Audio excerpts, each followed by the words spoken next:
ฟ้ามืดกะคงบ่โดนเห็นสนตาเว้นยามเศร้าน้องเอ๋ยเศร้าสาอย่างเอาถ้าเขาบ่ฮัก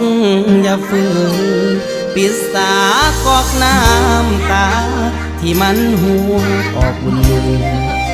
ไปแล้วเขาคงบอก